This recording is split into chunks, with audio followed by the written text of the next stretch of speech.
ಕಾಂಗ್ರೆಸ್ಗೆ ಯಾಕಂತ ಅಲ್ರಿ ನಾನು ಒಟ್ಟು ಕಾಂಗ್ರೆಸ್ಗೆ ಹಾಕವ್ರಿ. ಹಾಂ ರೀ, ನಮ್ಮ ಅಪ್ಪ ಸತ್ತಾನ್ರಿ, ನಮ್ಮ ಅಪ್ಪನೂ ಸತ್ತಾನ್ರಿ. ಹಾಂ ರೀ, ಉಮೇಶ್ ಮೇಟಿ ಅವರು ಅದಾರಿ ಅಣ್ಣಾರ. ಹಾಂ ರೀ, ಅವರ ಬರುದ್ರಿ, ಅವ್ರಿಗೆ ಹಾಕೋದ್ರಿ. ಹಾಂ, ಅವರ ನಮ್ಮನ್ನ ಎತ್ತಿ ಹಿಡಿಬೇಕ್ರಿ. ನಾ ಇವ್ರ ತನ ಸಾವುತನ ನಂದು ಫ್ಯಾಮ್ಲಿನ ನನ್ನ ಕಳಬಳ್ಳಿ ಒಟ್ಟು ಕಾಂಗ್ರೆಸ್ ಸಾವುತನ ಚೇಂಜ್ ಆಗೋದ ಇಲ್ರಿ. ಹಾ, ಇದ ಒಂದು ಮಾತ್ರಿ. ಇನ್ನ 10 ಸಲ ಹೇಳಿದ್ರು ಇದಾರಿ, ಕರ್ತಿರುದ ಇದು ಕಾಂಗ್ರೆಸ್ ರೀ. ಇದು ಪರಶುರಾಮ್ ಕಲೀರಿ, ಇದು ಪರಶುರಾಮ್ ಕಲೀರಿ. ಬಸ್ ಫ್ರೀ ಮಾಡೋದ್ರಿಂದ ನಮ್ಮ ದೇಶಕ್ಕೆ ನಷ್ಟ ಇದೆ. ನಮ್ಮ ದೇಶಕ್ಕೆ ನಷ್ಟ ಐತಿ, ನಮಗೆ ಲಾಭ ಇಲ್ಲ ಅದು. ಅದಕ್ಕೆ ಎಲ್ಲ ಫ್ರೀ ಸುಮ್ಮನೆ ಕೊಟ್ಟು ಅವ್ರನ್ನ ಹಾಳಿಗೆಡುವಕಿನ ಒಳ್ಳೆಯ ರೀತಿಯಿಂದ ರಾಜಕಾರಣ ನಡೆಸಿದ್ರೆ ಅದು ಭಾಳ ನಮ್ಗೆ ಹಿತ ಆಗತ್ತೆ. ಯುವಕರಂದ್ರೆ ಈಗ ಉಮೇಶನ ಮಿಟಿಯವರು ಎಚ್ ಮಿಟಿಯವ್ರಕಿನ್ನ ಜಾಸ್ತಿ ಓಟ್ ತೊಗೊಂಡ್ಕಿರ್ ಗೆಲ್ತಾರೆ. ಯಾಕಪ್ಪ ಅಂದ್ರೆ ಅನುಕಂಪ ಹೊಂದಿದೆ. ಅದ್ರ ಮತ್ತು ಸಿದ್ದರಾಮಯ್ಯವರ ಪಂಚ ಗ್ಯಾರಂಟಿಗಳ ಕೆಲಸ ಜನರಿಗೆಲ್ಲವೂ ಮುಟ್ತಾ ಇದ್ದೆವು. ಅವರು ಎಷ್ಟು ಸಚಿವರು ಮುಖ್ಯಮಂತ್ರಿಗಳು ಬಂದ್ರೂ ಆ ಇದು ನಮ್ಮ ಕ್ಷೇತ್ರದೊಳಗೆ ನಡೆಯಂಗಿಲ್ಲ. ಇಲ್ಲಿ ಪ್ರಜ್ಞಾವಂತ ಮತದಾರ ಇದ್ದಾರೆ ಬಾಳ್ಕೋಟ್ ಕ್ಷೇತ್ರದೊಳಗೆ, ಯಾವುದೇ ಆಸೆ ಆಂಶಗಳಿಗೆ ಒಳಗಾಗಂಗಿಲ್ಲ. ಮತ್ತು ವೀರಣ್ಣ ಚರಂತಿ ಮಠರು ಸಾಕಷ್ಟು ಅಭಿವೃದ್ಧಿ ಕೆಲಸಗಳನ್ನು ಮಾಡ್ಯಾರ. ಮತ್ತು ನಮ್ಮ ಶಿರೂರಿಗೆ ಹೇಳ್ಬೇಕಂದ್ರೆ ಸಾಕಷ್ಟು ನಮ್ಮ ಶಿರೂರು ಏಟ್ ನೀರಾವರಿ ಮಾಡ್ಯಾರ. ಬಟ್ ಈಗಿನ ಶಾಸಕರು ಅದನ್ನು ಹೊಳ್ಳಿ ಮಂಜೂರು ಮಾಡ್ಸೋಕೆ ಹಿಂದೇಟು ಹಾಕಿದ್ರು, ಅದು ಇನ್ನೂ ನೆನಗುದಿಗೆ ಬಿದ್ದಿದೆ. ಗ್ರಾಮೀಣ ಭಾಗದಲ್ಲಿ ಜಾಸ್ತಿ ಉಮೇಶ್ ಅನ್ನೋರಿಗೆ ಸಪೋರ್ಟ್ ಐತಿ. ಈಗ ಮೊದಲು ಅವರ ತಂದೆಯವರಿಗೆ ಯಾವ ಥರ ಒಂದು ಸಪೋರ್ಟ್ ಮಾಡ್ತಿತ್ತು ಅವರ ಅಭಿಮಾನಿಗಳು, ಈಗ ಇನ್ನೂ ಹೆಚ್ಚಿನ ಸಂಖ್ಯೆಯಲ್ಲಿ ಅವರಿಗೆ ಸಪೋರ್ಟ್ ಮಾಡುವಂಥ ಭರವಸೆ ನನಗೈತಿ. ಉಮೇಶ್ ಸರ್ ಬಂದ್ರೆ ಎಲ್ಲ ನಾವು ಅಭಿವೃದ್ಧಿ ಆಗ್ತಾವೆ. ಇನ್ನು ಮ್ಯಾಗ ಕಾರ್ಯಕರ್ತರನ್ನ ಗಣನೆಗೆ ತಗೊಳ್ಳೋಣ ಅಂತ ಹೇಳ್ತಾರಲ್ಲ, ನಾವು ಅವ್ರ ಜೊತೆ ಬೀಗತನ ಮಾಡೋಕ್ಕೆ ಹೋಗಿರಲ್ಲ. ನಾವು ಊರಿಂದನೇ ಅಭಿವೃದ್ಧಿ ಕೆಲಸಕ್ಕೆ ಹೋಗಿರ್ತೀವಿ. ಊರಿಂದ ಯಾವುದೇ ಅಭಿವೃದ್ಧಿ ಕೆಲಸಕ್ಕೆ ಹೋದಾಗ ಯಾವತ್ತೂ ಏನೂ ಅಂದಿಲ್ಲ ಅವರು. ಮತ್ತು ಇನ್ನೊಂದು ಏನು ಹೇಳ್ತಾರೆ ಅವರು, ನೀವು ಮನೆ ಕೆಲಸ ಮಾಡಿ ಮನೆ ಗೆದ್ದು ಮಾರ್ಗಿರಿ ಅಂತ ಹೇಳ್ತಾರಲ್ಲ, ಮನೆ ಕೆಲಸ ಮಾಡಿ ನನ್ನ ತಕ್ಕ ಬರ್ರಿ, ನೀವು ಏನೇ ಇದ್ರು ಕೆಲಸ ಮಾಡ್ಕೊರಿ ಹೋಗ್ರಿ ಅಂತಂದ್ರೆ. ಇದು ಕೆಲವೊಂದು ಜನ ತಪ್ಪು ತಿಳ್ಕೊತಾರೆ ಅದನ್ನು. ಸರ್, ಬಾಗಲಕೋಟೆ ಉಪಚುನಾವಣೆ ಹೇಗಿರಲಿದೆ ಸರ್ ಶಿರೂರು ಭಾಗದಲ್ಲಿ? ಈಗ ಮೇಟಿಯವರು ಹೆಚ್ಚು ಇಲ್ಲಿ ಕೆಲಸ ಕಾರ್ಯಗಳನ್ನ ಮಾಡಿದ್ದಾರೆ ಅಂತ ಹೇಳಿ ಇಲ್ಲಿನ ಕಾರ್ಯಕರ್ತರು ಹೇಳ್ತಿದ್ದಾರೆ, ಏನು ಹೇಳ್ತೀರಿ ಅಂತ? ನಮ್ಮ ಬಾಗಲಕೋಟೆ ಉಪಚುನಾವಣೆ ಆ್ಯಕ್ಚುಲಿ ಇದು ಬರಬಾರ್ದಾಗಿತ್ತು. ಕಾರಣಾಂತರಗಳಿಂದ 5 ವರ್ಷ ಎಚ್ ಮಿಟಿಯವರು ಆಯ್ಲ್ ಅಂತೇಳಿ ಎಲ್ಲ ಜನ ಆಶೀರ್ವಾದ ಮಾಡಿದ್ರು.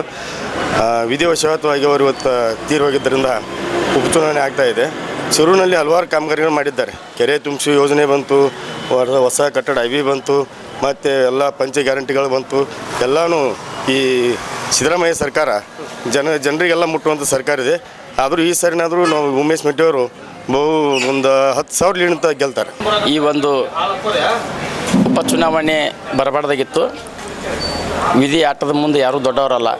ಹೀಗಾಗಿ ಅಕಾಲಿಕ ಎಚ್ ಮಿಟಿಯವರ ಅಕಾಲಿಕ ಮರಣದಿಂದ ಈ ಉಪಚುನಾವಣೆ ಬಂದಿದೆ.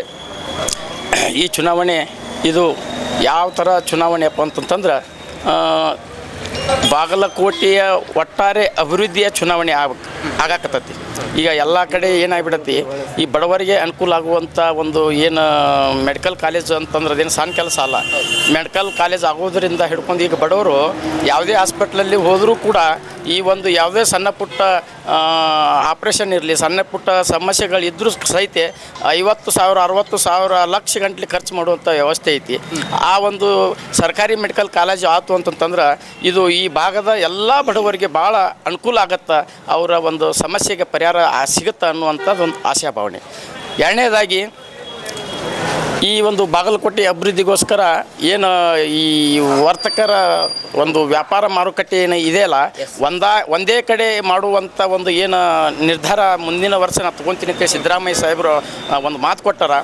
ಆ ಒಂದು ವಿಷಯ ಬಾಗಲಕೋಟೆಯ ಅಭಿವೃದ್ಧಿ ಪರವಾದಂಥ ಒಂದು ಕೆಲಸ ಆಗಿದೆ. ಅದಕ್ಕಾಗಿ ನಾವು ಕಾಂಗ್ರೆಸ್ ಪಕ್ಷವನ್ನು ಬೆಂಬಲಿಸ್ತೀವಿ ಅಂತ ನಾವು ಎಲ್ಲಿ ಹೋದಲ್ಲಿನೂ ಈ ಒಂದು ಮಾತುಗಳು ಕೇಳಿ ಬರ್ತಾವೆ. ಸರ್, ಇನ್ನು ಉಮೇಶ್ ಮೇಟಿ ಮತ್ತು ಮಲ್ಲಿಕಾರ್ಜುನ ಮೇಟಿ ಅವರಲ್ಲಿ ಮುಖ್ಯವಾಗಿ ಈಗ ಉಮೇಶ್ ಮೇಟಿ ಅವರಿಗೆ ಕೊಟ್ಟಿರುವಂಥದ್ದು ಟಿಕೆಟ್. ಅಂದರೆ ಈಗ ಮಲ್ಲಿಕಾರ್ಜುನ ಅವರು ಹಿರಿಯರಾಗಿದ್ದರು, ಉಮೇಶ್ ಮೇಟಿ ಅವರು 2ನೇದವರಾಗಿದ್ದರು, ಅವರಿಗೆ ಕೊಡಲಿಕ್ಕೆ ಏನು ಕಾರಣ ಅನ್ನುವಂಥದ್ದು? ಇದು ಒಬ್ಬರು ವಿಚಾರ ಅಲ್ಲ. ಯಾಕಂತಂತಂದ್ರೆ ಒಬ್ಬ ಟಿಕೆಟ್ ಫೈನಲ್ ಮಾಡ್ಬೇಕಂತಂದ್ರೆ ಗೆಲುವಿಗೋಸ್ಕರ ಪಕ್ಷದಿಂದ ಸರ್ವೆ ಮಾಡಿಸಿರ್ತಾರೆ. ಎಲ್ಲ ಥರದಿಂದ ಆ ಸರ್ವೆ ಒಳಗೆ ಉಮೇಶ್ ಅನ್ನೋರ್ದು ಒಂದಿಟ್ಟು ಹೆಚ್ಚು ಒಂದು ಅವ್ರ ಬಗ್ಗೆ ಒಲವು ಮೂಡಿದಾಗ ಹೈಕಮಾಂಡ್ದವ್ರು ಅದನ್ನ ನಿರ್ಧಾರ ತೊಗೊಂಡಿದ್ದು ಸರಿ ಐತಿ. ಅಂದರೆ ಗ್ರಾಮೀಣ ಮಟ್ಟದಲ್ಲಿ ಉಮೇಶ್ ಅವರ ಸಂಘಟನೆ ಹೇಗಿದೆ ಗ್ರಾಮೀಣ ಮಟ್ಟದಲ್ಲಿನ ಜಾಸ್ತಿ ಅವರ ತಂದೆಯವರಿರೋಕ್ಕಿಂತ ಪೂರ್ವದೊಳಗಾದರೂ ಅವ್ರು ಇದ್ದಾಗೂ ಅವರೆಲ್ಲ ಗ್ರಾಮೀಣ ಭಾಗದೊಳಗೆ ಜನರ ಕಷ್ಟ ಸುಖಗಳಲ್ಲಿ ಭಾಗಿಯಾಗ್ತಿದ್ರು. ಹೀಗಾಗಿ ಗ್ರಾಮೀಣ ಭಾಗದಲ್ಲಿ ಜಾಸ್ತಿ ಉಮೇಶ್ ಅನ್ನೋರಿಗೆ ಸಪೋರ್ಟ್ ಐತಿ. ಈಗ ಮೊದಲು ಅವರ ತಂದೆಯವರಿಗೆ ಯಾವ ಥರ ಒಂದು ಸಪೋರ್ಟ್ ಮಾಡ್ತಿತ್ತು ಅವರ ಅಭಿಮಾನಿಗಳು, ಈಗ ಇನ್ನೂ ಹೆಚ್ಚಿನ ಸಂಖ್ಯೆಯಲ್ಲಿ ಅವರಿಗೆ ಸಪೋರ್ಟ್ ಮಾಡುವಂಥ ಭರವಸೆ ನನಗೈತಿ. ಸರ್, ಇನ್ನು ಈ ಶಿರೂರಲ್ಲಿ ತಾವು ಹಿಂದೆ ಮೆಂಬರ್ ಸಹ ಆಗಿದ್ದಂಥವ್ರು. ಸರ್, ಶಿರೂರು ವಿಷಯಕ್ಕೆ ಬಂದರೆ ಇನ್ನು ಅಭಿವೃದ್ಧಿ ಕಾರ್ಯಗಳು ಯಾವ ಥರ ಆಗ್ತವೆ ಅನ್ನೋದು ಅದು ಒಂದು ರೀತಿ ಈಗ ಅಭಿವೃದ್ಧಿಗೋಸ್ಕರ ಹೇಳ್ಬೇಕಪ್ಪ ಅಂತಂತಂದ್ರೆ ಶಿರೂರಲ್ಲಿ ಈಗ ಆಲ್ರೆಡಿ ಸಾಕಷ್ಟು ಅನುದಾನಗಳನ್ನು ಕೊಟ್ಟಿದ್ದಾರೆ ನಮಗೆ, ಮತ್ತು ಇನ್ನೂ ಕೊಡಬೇಕಾಗಿದೆ. ಯಾಕಂತಂದ್ರೆ ಹೊಸದಾಗಿ ಪಟ್ಟಣ ಪಂಚಾಯತಿ ಆಗಿದ್ದರಿಂದ ಇನ್ನೂ ಸಾಕಷ್ಟು ಅಭಿವೃದ್ಧಿ ಕೆಲಸಗಳು ಆಗಬೇಕಾಗೈತಿ, ಇಲ್ಲ ಅಂತಲ್ಲ. ಈಗ ಗ್ರಾಮ ಪಂಚಾಯತಿ ಇದ್ದಾಗಿನ ವರ್ಕನ್ನು ಯಾಕೆ ಅನುದಾನ ಇರ್ತಿದ್ದಿಲ್ಲ ಆ ಟೈಮ್ನಾಗ. ಈಗ ಪಟ್ಟಣ ಪಂಚಾಯತಿ ಆದ ನಂತರ ಈಗ ಈ ಸದ್ಯಕ್ಕೆ 2 ಕೋಟಿ ರೂಪಾಯಿ ಒಂದು ಸಿ ರಸ್ತೆಗಳ ಏನು ಹರಿಜನ ಕೇರಿ ಇರ್ಬೋದು, ನಮ್ಮ ಬೋವಿ ಸಮಾಜ ಇರ್ಬೋದು, ಮತ್ತು ಏನು 10ನೇ ವಾರ್ಡ್ನೊಳಗೆ ಬರ್ತಕ್ಕಂಥ ಎಲ್ಲ ಒಂದು ಏರಿಯಾನ ಅವರು ಮೊದಲು ಯಾರೋ ಸರ್ವೆ ಮಾಡ್ಕ್ಯಾಸ್ ಹೇಳಿದ್ದಕ್ಕೆ ಸಡನ್ಲಿ 2 ಕೋಟಿ ರೂಪಾಯಿಗಳನ್ನು ಸನ್ಮಾನ್ಯ ಜಾರಕಿಹೊಳಿ ಸಾಹೇಬರು ಸ್ಯಾಂಕ್ಷನ್ ಮಾಡಿ ಕ್ಯಾಸ ಅದನ್ನಿಟ್ಟಾರೆ. ಈಗ ಆಲ್ರೆಡಿ ಚುನಾವಣೆ ಮುಗಿದ ತಕ್ಷಣ ಅದು ವರ್ಕ್ ಸ್ಟಾರ್ಟ್ ಆಗತ್ತೆ ಅಂತ ನಾನು ಹೇಳ್ಬೋದು. ಒಟ್ಟಾರೆಯಾಗಿ ಕಾಂಗ್ರೆಸ್ ಪಕ್ಷದ ಬಗ್ಗೆ ಏನು ಹೇಳ್ತೀರಿ? ಗೆಲುವು ಸಾಧಿಸ್ತೀರಾ ಹೇಗೆ? 100% ಗೆಲುವನ್ನು ನಾವು ಸಾಧಿಸ್ತೀವಿ. ಮತ್ತು ಈಗ ನಮ್ಮ ಊರಿಗೆ ಇನ್ನೊಂದು ದೊಡ್ಡ ಯೋಜನೆ 24 ತಾಸು 24x7 ಕುಡಿಯುವ ನೀರಿನ ವ್ಯವಸ್ಥೆನ ಆಲಮಟ್ಟಿಯಿಂದ ತರುವಂಥ ಒಂದು ಪ್ಲ್ಯಾನನ್ನು ನಾವು ಆಲ್ರೆಡಿ ಮಾಡಿದ್ದೀವಿ. ಆ ಒಂದು ಪ್ಲ್ಯಾನಿಗೆ ಅದು ಆಲ್ರೆಡಿ DPR ರೆಡಿಯಾಗಿದೆ. ಇನ್ನು ಮುಂದೆ ಅದರ ಬಗ್ಗೆ ನಾವು ಊರಿನವನಾಗಿ, ನಮ್ಮ ಗ್ರಾಮದವನಾಗಿ ಅದಕ್ಕೆ ಜಾಸ್ತಿ ಒತ್ತು ಕೊಟ್ಟು ಅದನ್ನು ಶಾಸಕರಿಗೆ ಗಂಟು ಬೆನ್ನು ಹತ್ತಿ ಆ ಕೆಲಸವನ್ನು ಮಾಡಿಸುವಂಥ ವ್ಯವಸ್ಥೆನ ನಾವು ಮಾಡ್ತೀವಿ. ಅಕಾಲಿಕ ಹಿಂದಿನ ಶಾಸಕರಾದ HY ಮೇಟಿ ಅವರ ಅಕಾಲಿಕ ಮರಲಿಂದ ನಮ್ಮಲ್ಲಿ ಬಾಗಲಕೋಟೆ ಕ್ಷೇತ್ರ ಉಪಚುನಾವಣೆ ನಡೀತಾ ಇದೆ. ಈಗ ನಮ್ಮ BJP ಪಕ್ಷದ ಅಭ್ಯರ್ಥಿ ಅಂತ ವೀರಣ್ಣ ಚರಂತಿಮಠ ಅವರು ಚುನಾವಣೆಯಲ್ಲಿ ಗೆಲುವು ಸಾಧಿಸ ಯಾವುದೇ ಸಂಶಯ ಇಲ್ಲ. ಮತ್ತು ನಮ್ಮಲ್ಲಿ ಈಗಾಗಲೇ ರಾಜ್ಯಾಧ್ಯಕ್ಷ ವಿಜೇಂದ್ರ ಅವರು, ರಾಮುಲು ಅವರು, PS ಪೂಜಾರ್ ಅವರು, ಗೋವಿಂದ ಕಾರಜೋಳ ಅವರು ಎಲ್ಲರೂ ನಿನ್ನೆ ಪಾದಯಾತ್ರೆ ಮಾಡಿ ಯಶಸ್ವಿಯಾಗಿ ನಮ್ಮ BJP ಕಾರ್ಯಕರ್ತರು ಅತಿ ಉತ್ಸಾಹದಿಂದ ಊರಲ್ಲಿ ಪಾದಯಾತ್ರೆ ಮಾಡಿ ಒಂದು ಬಹಿರಂಗ ಸಭೆಯನ್ನು ಮಾಡಿದ್ದೀವಿ. ಜನರದು ಒಳ್ಳೆಯ ರೆಸ್ಪಾನ್ಸ್ ಇದೆ. ನಮ್ಮ ಅಭ್ಯರ್ಥಿ ನಮ್ಮ ಊರಲ್ಲಿ ಮಾತ್ರ ಚೆನ್ನಾಗಿ ನಮ್ಮ ಕಾರ್ಯಕರ್ತರು BJPಗೆ ವೋಟ್ ಹಾಕ್ಸೋದು ಮತ್ತು ಒಳ್ಳೆಯ ರಿಸಲ್ಟ್ ಇದೆ. ಸರ್, ಇನ್ನು ಕಾಂಗ್ರೆಸ್ನಲ್ಲಿ ಗಣ್ಯರು ಅವರು ಸಹ ಆಗಮಿಸಿದ್ದಾರೆ ಅನ್ನುವಂಥದ್ದು. ಇನ್ನು ಅವರು ಅನುಕಂಪ ಇದೆ, ನಂತರ ಅನೇಕ ಗ್ಯಾರಂಟಿಗಳಿದ್ದಾವೆ. ಸೊ ಹೀಗಾಗಿ ನಮ್ಮದೇ ಈ ಸಾರಿ ಜಯಬೇರಿ ಅನ್ನುವಂತಹ ಮಾತುಗಳನ್ನು ಮಾತಾಡ್ತಾ ಇದ್ದಾರೆ. ಇನ್ನೊಂದು ಕಡೆ ವೀರಣ್ಣ ಚರಂತಿಮಠರದು ಎಲ್ಲೋ ಒಂದು ಕಡೆ ಅವ್ರದ್ದು ವರ್ಚಸ್ಸು ಕಡಿಮೆ ಆಗುತ್ತಾ ಹೇಗೆ ಅನ್ನೋದು? ಇಲ್ಲ, ನಮ್ಮಲ್ಲಿ ಯಾವ ಅವರು ಎಷ್ಟೋ ಸಚಿವರು ಮುಖ್ಯಮಂತ್ರಿಗಳು ಬಂದ್ರೂ ಆ ಇದು ನಮ್ಮ ಕ್ಷೇತ್ರದೊಳಗೆ ನಡೆಯಂಗಿಲ್ಲ. ಇಲ್ಲಿ ಪ್ರಜ್ಞಾವಂತ ಮತದಾರ ಇದ್ದಾರೆ ಬಾಗಲಕೋಟೆ ಕ್ಷೇತ್ರದೊಳಗೆ, ಯಾವುದೇ ಆಸೆ ಆಮಿಷಗಳಿಗೆ ಒಳಗಾಗಂಗಿಲ್ಲ. ಮತ್ತು ವೀರಣ್ಣ ಚರಂತಿಮಠರು ಸಾಕಷ್ಟು ಅಭಿವೃದ್ಧಿ ಕೆಲಸಗಳನ್ನು ಮಾಡ್ಯಾರ. ಮತ್ತು ನಮ್ಮ ಶಿರೂರಿಗೆ ಹೇಳ್ಬೇಕಂದ್ರೆ ಸಾಕಷ್ಟು ನಮ್ಮ ಶಿರೂರು ನೀರಾವರಿ ಮಾಡ್ಯಾರ. ಬಟ್ ಈಗಿನ ಶಾಸಕರು ಅದನ್ನು ಹೊಳ್ಳಿ ಮಂಜೂರು ಮಾಡ್ಸೋಕೆ ಹಿಂದೇಟು ಹಾಕಿದ್ರು, ಅದು ಇನ್ನೂ ನೆನಗುದಿಗೆ ಬಿದ್ದಿದೆ. ಮತ್ತು ನಮ್ಮಲ್ಲಿ ರೋಡ್ಗಳು, ಎಲ್ಲ ಹೊಲಗಳು ರೋಡ್ಗಳು, ಊರಲ್ಲಿ ರೋಡ್ಗಳು ಭಾಳ, ನಮ್ಮ ಸಿದ್ದೇಶ್ವರ ಗುಡಿ, ರಾಮಲಿಂಗೇಶ್ವರ ಗುಡಿ ಇವನ್ನೆಲ್ಲ ಅಭಿವೃದ್ಧಿ ಮಾಡ್ಯಾರ. ಹೀಗಾಗಿ ಅದು ಯಾವುದೇ ಅವರು ಅಧಿಕಾರ ಇದ್ದರೂ ಸಹಿತ ಕಾಂಗ್ರೆಸ್ದವ್ರದ್ದು ನಮ್ಮಲ್ಲಿ ಏನೂ ಅದು ಇದು ಬರೋಂಗಿಲ್ಲ. ಯಾವ ಕಾರ್ಯಕರ್ತರು ಇದಕ್ಕೆ ಒಳಗಾಗಂಗಿಲ್ಲ, ಯಾವುದೇ ಆಸೆ ಆಂಶಿಗಳಿಗೂ ಒಳಗಾಗಂಗಿಲ್ಲ. ಒಳ್ಳೆ ಈಗಾಗಲೇ ನಿರ್ಧಾರ ಮಾಡ್ಯಾರ, ಚರಂತಿಮಠರವನ್ನು ಅಗದಿ ಪ್ರಚಂಡ ಬಹುಮತದಿಂದ ಆರಿಸಿ ತರಬೇಕಂತ ಹೇಳಿ. ಬಾಗಲಕೋಟೆಯಲ್ಲಿ ಕಾಂಗ್ರೆಸ್ ವಿನ್ ಆಗತ್ತೆ ರೀ. ಅಂದರೆ ಮೇಟಿ ಅವರ ಜನಪರ ಕೆಲಸ, ಈ ಅವರ ಸರಳತೆ ಇದನ್ನು ಆಗಿಂದ ಬಟ್ ಬಾಗಲಕೋಟೆಯಲ್ಲಿ ಕಾಂಗ್ರೆಸ್ ಬರ್ತದೆ. ಈಗ ಉಮೇಶ್ ಮೇಟಿ ಅವ್ರ ಬಗ್ಗೆ ಏನು ಹೇಳ್ತೀರಿ ಅಂತ? ಫ್ರೆಶ್ ಕ್ಯಾಂಡಿಡೇಟ್ ರೀ ಅವರು. ಅವ್ರ ತಂದೆಯವರಿದ್ದಾಗ ಯುವಕರ ಜೊತೆಗೆ ಕೆಲಸ ಮಾಡ್ಕೊತ ಬಂದಿದ್ದರು. ಈಗ ಪಕ್ಷ ಅವ್ರನ್ನ ಗುರುತಿಸಿ ಟಿಕೆಟ್ ಕೊಟ್ಟೈತಿ. ಸರಳ ಇವ್ರು ಅದಾರ. ಹಿಂಗಾಗಿ ಅವ್ರ ಸ್ವಭಾವಕ್ಕೆ ಜನ ಓಟ್ ಹಾಕ್ತಾರೆ. ಅಂದರೆ ಈಗ HY ಮೇಟಿ ಅವರಂತೆ ಇವರು ಸಹ ಕಾರ್ಯ ಮಾಡ್ತಾರೆ, ಜನರನ್ನು ಹಚ್ಕೊಳ್ತಾರೆ ಅನ್ನೋ ಅಷ್ಟೇ.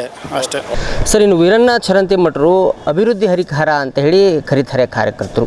ಆದರೆ ಕಾಂಗ್ರೆಸ್ನವರು ಎಲ್ಲೋ ಒಂದು ಕಡೆ ವೀರಣ್ಣ ಚರಂತಿಮಠರನ್ನು ಒಂದಿಷ್ಟು ಟೀಕೆಗಳನ್ನು ಮಾಡುವಂತಹ ನಿಟ್ಟಿನಲ್ಲಿ ಪ್ರಚಾರವನ್ನು ಮಾಡ್ತಾ ಇದ್ದಾರೆ. ಉದಾಹರಣೆಗೆ ನಿನ್ನೆ ಸಿದ್ದರಾಮಯ್ಯನವರು ಒಂದು ವೀರಣ್ಣ ಚರಂತಿಮಠರನ್ನು ಅಣಕಿಸುವಂತಹ ಒಂದು ಭಾಷಣವನ್ನು ಮಾಡಿದರು. ಏನು ಹೇಳ್ತೀರಿ ಸರ್, ಅಭಿವೃದ್ಧಿನ ಅಥವಾ ಹೇಗೆ ಏನು ಅಂತ? ನೋಡ್ರಿ, ಬಾಗಲಕೋಟೆ ಒಳಗೆ ವೀರಣ್ಣ ಚರಂತಿಮಠರು ಯಾವಾಗಿಂದ ಶಾಸಕರಾಗ್ಯಾರ ಅವಾಗಿಂದನೂ ಅಭಿವೃದ್ಧಿ ಪರ್ವಣ ಅವ್ರದ್ದು. ಅವ್ರಿಗೆ ಅಭಿವೃದ್ಧಿ ಬಿಟ್ಟು ಮತ್ತೇನು ಗೊತ್ತಿಲ್ಲ. ಈಗ ನೋಡಿರಿ, ನಾವು ಹೊಲಗಳಿಗೆ ಹೋಗ್ಬೇಕಂತಂದ್ರೆ ಬಂಡಿ ರಸ್ತೆ, ನಮ್ಮ ಬಂಡಿ ಸೈಕಲ್ ಮೋಟ್ರ್ ಹೋಗ್ತಿದ್ದ, ಸೈಕಲ್ ಹೋಗ್ತಿದ್ದಿಲ್ಲ. ಇವತ್ತಿನ ದಿನಮಾನದಲ್ಲಿ ಎಲ್ಲ ಬಂಡಿ ರಸ್ತೆಗಳನ್ನು ಡಾಂಬರೀಕರಣ ಮಾಡ್ಯಾರ. ಈಗ ಇಲ್ಲೇ ಇನ್ನೊಂದು ಉದಾಹರಣೆ ಕೊಡ್ತೀನಿ. ನಾವು ನಿಮ್ಮ ಸಿದ್ದೇಶ್ವರ ದೇವಸ್ಥಾನಕ್ಕೆ ಹೋದ ಪೀರಿಯಡ್ನೊಳಗೆ ಶಾಸಕರು ಒಂದು ರೋಡ್ ಮಾಡಿದರು, ಒಂದು 70 ಲಕ್ಷ ರೂಪಾಯಿ ರೋಡ್ ಮಾಡಿದರು. ಮುಂದಿಂದು ಅನುದಾನ ಹಾಕಿದ್ರು ಸಾಹೇಬರು. ಮುಂದೆ ಅದು ಇಲೆಕ್ಷನ್ ಬಂದು ಅವ್ರು ಇಲೆಕ್ಷನ್ದಾಗ ಸೋತರು. ಮುಂದೆ ವಿಶ್ವಾಮಿಡಿ ಸಾಹೇಬರು ಬಂದರು. ಅದು ಬಂದಿಂದ ಆ ರೋಡನ್ನು ಕಂಟಿನ್ಯೂ ಮಾಡೋಕ್ಕಾಗಲಿಲ್ಲ ಅವ್ರಿಗೆ. ಆ ರೋಡ್ ಕಂಟಿನ್ಯೂ ಮಾಡೋಕ್ಕಾಗಲಿಲ್ಲ. ನಮ್ಮಲ್ಲಿ ಇನ್ನೊಂದು ಏನಪ್ಪ ಅಂತಂದ್ರೆ BJP ಒಳಗೆ ಹಿಂದುತ್ವ ಅಲ್ಲೇ ಭಾಳ ಐತ್ರಿ. ಬರೀ ಹಿಂದುತ್ವ ಅಲ್ಲೇ ಭಾಳ ಐತಿ. ಅದಕ್ಕೆ ವೀರಣ್ಣ ಚರಂತಿಮಠರನ್ನು ಸೋಲ್ಸೋಕೆ ಯಾರಿಂದ ಆಗೋದಿಲ್ಲ. ಈ ನಮ್ಮ ವೀರಣ್ಣ ಚರಂತಿಮಠ 20-25 ಸಾವಿರ ಮತಗಳ ಅಂತರದಿಂದ ಗೆಲುವು ಸಾಧಿಸ್ತಾರಂತ ನಾ ಅಂತ ಹೇಳ್ತೀನಿ ನಿಮ್ಗೆ. ಸರ್, ಈಗ ಹೋದ ಸರಿ ಯಾಕೆ ಸೋತ್ರು ಅನ್ನುವಂತಹದ್ದು ಒಂದು ಏನಾದರೂ ಹೇಳ್ಬೋದಂತ ಇಂಥದಕ್ಕೆ? ಹೋದ ಸಾರಿ ಏನಾಗಿತ್ತು ಅಂತಂದ್ರೆ ಅವರು ತಮ್ಮಾರೊಬ್ಬರು ನಿಂತ್ರಿ, ಮಲ್ಲಿಕಾರ್ಜುನ್ ಚರಂತಿಮಠ ಒಬ್ಬರು ನಿಂತರು, ಪಕ್ಷೇತರ ನಿಂತರು, ಒಳ ಮೀಸಲಾತಿ ಒಂದು ಇದಾಯಿತು. ಮತ್ತು ಇನ್ನೇನಪ್ಪ ಅಂದ್ರೆ ಕೇಂದ್ರದಿಂದ MLAಗಳಿಗೆ ಟಿಕೆಟ್ ಹಂಚಿಕೆಯನ್ನು ಅದನ್ನೂ ಸ್ವಲ್ಪ ತೊಂದರೆ ಆಯ್ತು ಅವ್ರಿಗೆ. ಇವೆಲ್ಲ ಸರಿಯಾಗಿ ಮಾಡಲಿಲ್ಲ. ನಮ್ಮಿಂದನೂ ಅದೆಲ್ಲ ಕೆಟ್ಟಿದ್ದವು. BJP ನಮ್ಮ ಹಿರಿಯ ಮುಖಂಡರಿಂದ ಅದೆಲ್ಲ ನಮ್ಮಲ್ಲಿ ಕೆಟ್ಟಿದ್ದು. ಅದರಿಂದ ಸೋತಿದ್ದವ್ರು, ಮತ್ತೊಂದು ಏನಿಲ್ಲ. ಈ ಅಭಿವೃದ್ಧಿ ಈ ನೋಡ್ರಿ, ಒಂದೇ ಮಾತು ಹೇಳ್ಬೇಕಂತಂದ್ರೆ ಬೇರೆ ಕಡೆ ಹೋಗ್ಬರ್ರಿ, ಬೇರೆ ಮತಕ್ಷೇತ್ರಕ್ಕೆ ಹೋಗ್ಬರ್ರಿ. ಬಾಗಲಕೋಟೆ ಮತಕ್ಷೇತ್ರ, ಅಲ್ಲಿ ಮತಕ್ಷೇತ್ರಕ್ಕೆ ನೀವು ಹೋಲಿಸಿ ನೋಡ್ರಿ. ಬಾಗಲಕೋಟೆ ಒಳಗೆ ನಿಮ್ಗೆ ಹೇಳ್ಬೇಕಂದ್ರೆ ಒಂದೊಂದು ರೋಡ್ನ ಅಡ್ಡಾಡ್ಬೇಕಂದ್ರೆ ಹಿಂದೊಬ್ಬರು ಅಲ್ಲಿ ಬೆಂಗಳೂರಿಂದ ಒಬ್ಬರು ಹಿರಿಯರು ಬಂದಿದ್ರು. ಏನು ರೀ ರೋಡ್ ವೀರಣ್ಣ ಚರಂತಿಮಠ ಹೇಮಾಮಾಲಿನಿ ಗಲ್ಲಾಗೈತಲ್ಲ ಇದು ಅಂತಂದು ಕೇಳಿದಂಥ ಒಂದು ಉದಾಹರಣೆ ಐತ್ರಿ. ಅಂಥ ನಮ್ಮ ಶಾಸಕರವರು ಚರಂತಿಮಠರು ಈ ಮುಂದಿನ ಸಾರಿ ಗೆದ್ದು ಬರ್ತಾರೆ. ಇನ್ನಷ್ಟು ಅಭಿವೃದ್ಧಿ ಕೆಲಸ ನಾವು ಮಾಡಿಸ್ತೀವಿ, ಅವರು ಮಾಡ್ತಾರೆ. ಓಕೆ ಸರ್, ಇನ್ನು ಈ ಕಾರ್ಯಕರ್ತರನ್ನು ಗಣನೆಗೆ ತೆಗೆದುಕೊಳ್ಳಲ್ಲ ಅನ್ನುವಂತಹ ಮಾತುಗಳಿದ್ದಾವೆ ಸರ್. ಅದ್ರ ಪರವಾಗಿ ಅದ್ರದ್ದು ಏನು ಹೇಳ್ತೀರಿ ಅಂತ? ನೋಡ್ರಿ, ನಾವು ಕಾರ್ಯಕರ್ತರನ್ನ ಗಣನೆಗೆ ತಗೊಳ್ಳಲ್ಲ ಅಂತ ಹೇಳ್ತಾರಲ್ಲ, ನಾವು ಅವ್ರ ಜೊತೆ ಬೀಗತನ ಮಾಡಕ್ಕೆ ಹೋಗಿರಲ್ಲ. ನಾವು ಊರಿಂದನೇ ಅಭಿವೃದ್ಧಿ ಕೆಲಸಕ್ಕೆ ಹೋಗಿರ್ತೀವಿ. ಊರಿಂದ ಯಾವುದೇ ಅಭಿವೃದ್ಧಿ ಕೆಲಸಕ್ಕೆ ಹೋದಾಗ ಯಾವತ್ತೂ ಏನು ಅಂದಿಲ್ಲ ಅವರು. ಮತ್ತು ಇನ್ನೊಂದು ಏನು ಹೇಳ್ತಾರೆ ಅವರು, ನೀವು ಮನೆ ಕೆಲಸ ಮಾಡಿ ಮನೆ ಗೆದ್ದು ಮಾರ್ಗಿರಿ ಅಂತ ಹೇಳ್ತಾರಲ್ಲ, ಮನೆ ಕೆಲಸ ಮಾಡಿ ನನ್ನ ತಕ್ಕ ಬರ್ರಿ, ನೀವೇನೇ ಇದ್ರು ಕೆಲಸ ಮಾಡ್ಕೊರಿ ಹೋರಿ ಅಂತಂದ್ರೆ. ಇದು ಕೆಲವೊಂದು ಜನ ತಪ್ಪು ತಿಳ್ಕೊತಾರೆ ಅದನ್ನು. ಇದು ಅವ್ರದ್ದು ಸ್ವಭಾವನ ಹಂಗೆ ಇದೇ ಐತಿ. ಅವ್ರು ಮನೆಗೆ ಗೆದ್ದಿರಿ, ಇಲ್ಲಿ ಆಮೇಲೆ ಬರ್ರಿ, ಇಲ್ಲಿ ನಿಮ್ಗೆ ಅಭಿವೃದ್ಧಿ ಕೆಲಸ ನಿಮ್ಮ ಊರಾಗ ಏನಿದ್ದು ಕೆಲಸ ತೊಗೊಂಡು ಹೋರಿ, ಖಾಲಿ ಬಂದು ಬಾಲ್ಬಿಟ್ಟು ತಿರ್ಗಾಡ ಅಂತ ಹೇಳ್ತಾರೆ ಅದನ್ನು. ಅದೇಂತ ಅವ್ರು ತಪ್ಪಲ್ಲ ಅದು. ಅಂದರೆ ಇನ್ನು ಪ್ರಮುಖ ಗಣ್ಯರ ಜೊತೆ ಅವರ ಒಂದಿಷ್ಟು ಒಳ ಮುನಿಸುಗಳಿರುವಂಥದ್ದು ಈಗ ಸದ್ಯಕ್ಕೆ ಶಾಂತವಾಗಿದೆ. ಎಲ್ರಿ ಎಲ್ಲ ಶಾಂತ ಆಗೈತಿ, ಏನೂ ಇಲ್ಲಿಗೆ ಎಲ್ಲ ಒಗ್ಗಟ್ಟಾಗ್ಯಾರ ರೀ. ಮೊನ್ನೆ ಚರಂತಿಮಠ ಇವ್ರು ನಮ್ಮ ಮುರುಗೇಶ್ ನೀರಾವ್ರನ್ನ, ನಮ್ಮ PH ಪೂಜಾರಿ ಸಾಹೇಬರು, ಮತ್ತು ಇನ್ನೊಬ್ಬರು ನಮ್ಮ ಮಾನ್ಯ ಡಾಕ್ಟ್ರು, ಅವರೆಲ್ಲ ಕೂಡ್ಕೊಂಡು ಕೆಲಸ ಒಂದು ಒಳ್ಳೆ ಒಗ್ಗಟ್ಟಿಂದ ಮಾಡಕತ್ತಾರ. ಅವರು ಒಗ್ಗಟ್ಟಿಗೆ ಆತಪ್ಪ ನಾವು ಕಾರ್ಯಕರ್ತರು ಭಾಳ ಹುಮ್ಮಸ್ಸಿಂದ ಇದೀವಿ. ನಾವು ಈಗ ನಮ್ಮ ಕಾರ್ಯಕರ್ತರು ಭಾಳ ಖುಷಿ ಬಂದೈತೆ ನಮ್ಗೆ ಇದ್ದಿದ್ದು. ನಿಮಗೆ ನಿಜವಾಗಿ ಹೇಳ್ಬೇಕಂತಂದ್ರೆ ಅವ್ರು ಒಂದಾಗ್ಯಾರಲ್ಲ, ಅದಕ್ಕೆ ನಮ್ಗೆ ಭಾಳ ಖುಷಿ ಅಂದ್ರೆ ಖುಷಿ ಆಗೈತಿ. ಓಕೆ ಸರ್, ಒಟ್ಟಿನಲ್ಲಿ ಅಭಿವೃದ್ಧಿಯತ್ತ ವೀರಣ್ಣ ಚರಂತಿಮಠರು ಈ ಸಾರಿ ಬಾಗಲಕೋಟೆ ಮತಕ್ಷೇತ್ರದಲ್ಲಿ ಜಯಬೇರಿಯನ್ನು ಬೇರಿಸ್ತಾರೆ ಅಂತ? ಖಂಡಿತವಾಗಿ ಜಯಬೇರಿ ಬಾರಿಸ್ತಾರೆ ಅವರು. 20-25 ಸಾವಿರದ ಲೀಡ್ನಾಗ ಅವ್ರು ಆರಿಸಿ ಬರ್ತಾರೆ ಅಂತ ನಾವು ಹೇಳ್ತೀವಿ. ಅವ್ರು ಹಿಂದಿನ ಸರ್ಕಾರದ ಕಾಂಗ್ರೆಸ್ ಸರ್ಕಾರದ ಶೂನ್ಯ ಕೆಲಸ, ಏನು ಅಭಿವೃದ್ಧಿ ಕೆಲಸ ಇಲ್ಲ. ನಾವು ಹೇಳ್ತೀವಿ. ಗ್ಯಾರಂಟಿನೂ ಕೆಲವೊಂದಿಷ್ಟು ಸುಳ್ಳು ಹೇಳ್ತಾರೆ. ಗ್ಯಾರಂಟಿ ನಮ್ಮಲ್ಲೇ ಶಿರೂರು ಬಸ್ ಸ್ಟಾಪ್ನಾಗ ನೋಡ್ಬೇಕು, ಬೆಳಗ್ಗೆ ಶಾಲೆ ಮಕ್ಕಳಿಗೆ ಬಸ್ ಹತ್ತಕ್ಕಾಗಂಗಿಲ್ಲ. ನಾವು ಎಷ್ಟೋ ಸರ್ತಿ ಫೋಟೋ ತೆಗೆದು ಏನೋ ಸೋಷಿಯಲ್ ಮೀಡಿಯಾಗೆ ಹಾಕಿವಿ. ಅಂಥ ಒಂದು ಪರಿಸ್ಥಿತಿ ಆಗೈತಿ ಇಲ್ಲಿ. ಬಸ್ಸಿಂದು ಅದೇನು ನಡೆಯಂಗಿಲ್ಲ. ಈ ಅಭಿವೃದ್ಧಿ ಮಾಡೋಕೆ ನಮಗೆ ಇವೆಲ್ಲ ತೆಗಿಬೇಕು, ತೆಗೆದು ಅಭಿವೃದ್ಧಿ ಕೆಲಸ ಮಾಡಿ. ಈಗ ನಮ್ಮ ದುಡ್ಡನ್ನ ಈಗ ಅವ್ರು ಗ್ಯಾರಂಟಿ ಹೇಳ್ತಾರವರು, ಅದು ದುಡ್ಡು ಯಾರ್ದು? ನಮ್ಮದು, ನಮ್ಮ ದುಡ್ಡು ಅದು. ನಮ್ಮ ದುಡ್ಡನ್ನು ನಮ್ಗೆ ಕೊಡ್ತಾರೆ. ಹಾಲಿನ ದರ ಏರಿಸಿದ್ರು, ಬಾಂಡ್ ಪೇಪರ್ ಏರಿಸಿದ್ರು, ಸಾಕಷ್ಟು ಇದನ್ನು ಏರಿಸಿದ್ರು, ನೀರಿನ ದರ ಏರಿಸಿದ್ರು, ಸಾಕಷ್ಟು ಏರಿಸಿದ್ರು. ಈಗ ಬಸ್ಸಿಂದು ಹೆಣ್ಮಕ್ಳು ಫ್ರೀ ಮಾಡಿದ್ರು, ಗಂಡು ಮಕ್ಳು ಹೆಚ್ಚು ಮಾಡಿದ್ರು. ಅಲ್ಲಿ ತೆಗೆದು ಅಲ್ಲೇ ಕೊಡಕತ್ತಾರೆ. Okay sir, thank you sir. Welcome sir. ಅಣ್ಣ, ಈಗ ಬೈ ಎಲೆಕ್ಷನ್ ಬಂತ್ರಿ. HY ಮೇಟಿ ಅವ್ರ ಮಗ ಉಮೇಶ್ ಮೇಟಿ ಅವ್ರು ಅದಾರೆ, ವೀರಣ್ಣ ಚರಂತಿಮಠ ಅದಾರ. ಯಾವ್ದು ಬರ್ತೈತಿ, ನೀವು ಯಾರಿಗೆ ಹಾಕ್ತೀರಿ ಅಂತ? ನಮ್ದು ಕಾಂಗ್ರೆಸ್ ರೀ. ಕಾಂಗ್ರೆಸ್? ಹೌದ್ರಿ. ಯಾಕ್ರಿ ಕಾಂಗ್ರೆಸ್ಗೆ ಯಾಕಂತ? ಅಲ್ರಿ, ನಾನು ಒಟ್ಟು ಕಾಂಗ್ರೆಸ್ಗೆ ಹಾಕವ್ರಿ. ಹಾಂ ರೀ, ನಮ್ಮ ಅಪ್ಪ ಸತ್ತಾನ್ರಿ, ನಮ್ಮ ಅಪ್ಪನೂ ಸತ್ತಾನ್ರಿ. ಹಾಂ ರೀ, ಉಮೇಶ್ ಮೇಟಿ ಅವರು ಅದಾರಿ ಅಣ್ಣಾರ. ಹಾಂ ರೀ, ಅವರ ಬರುದ್ರಿ, ಅವ್ರಿಗೆ ಹಾಕೋದ್ರಿ. ಅವರ ನಮ್ಮನ್ನ ಎತ್ತಿ ಹಿಡಿಬೇಕ್ರಿ. ನಾ ಇವ್ರ ತನ ಸಾವುತನ ನಂದು ಫ್ಯಾಮ್ಲಿನ ನನ್ನ ಕಳಬಳ್ಳಿ ಒಟ್ಟು ಕಾಂಗ್ರೆಸ್ ಸಾವುತನ ಚೇಂಜ್ ಆಗೋದ ಇಲ್ರಿ. ಇದು ಒಂದು ಮಾತು ರೀ. ಇನ್ನು 10 ಸಲ ಹೇಳಿದ್ರು ಇದಾರಿ ಕರ್ತಿರುದ. ಇದು ಕಾಂಗ್ರೆಸ್ ರೀ, ಇದು ಪರಶುರಾಮ್ ಗಣಿ ರೀ, ಇದು ಪರಶುರಾಮ್ ಗಣಿ ರೀ. ಯಾರು ಬರ್ಲಿ ಯಾರು ಹೋಲ್ರಿ, ಇದು ಉಮೇಶ್ ಮೇಟಿ ಅವ್ರನ್ನ ಗೆಲ್ಸೋದ್ರಿ. ನಾನು ಸಾವುತನ ಹಿಂಗಾರಿ ಇರುವರೆಗೂ ನಂದು ಏನೋ ಕಷ್ಟ ಸುಖ ಬಂದ್ರು ಅವ್ರನ್ನ ಕೇಳ್ಕೊಂತೇನೆ ರೀ. ನನಗಂಕರು ಇಲ್ಲಿವರೆಗೆ ಏನು ನನಗೆ ಸೌಲಭ್ಯ ಬಂದ್ರು ಏನು ನನಗೆ ಮಾಡಿಲ್ರಿ. ಇವ್ರ ತನ ನಾ ಕಾಂಗ್ರೆಸ್ ರೀ, ಸಾವುತನ ಕಾಂಗ್ರೆಸ್ ರೀ, ಇದ್ರೂ ಆಟ ಕಾಂಗ್ರೆಸ್ ರೀ. Okay bye. ಓಕೆ.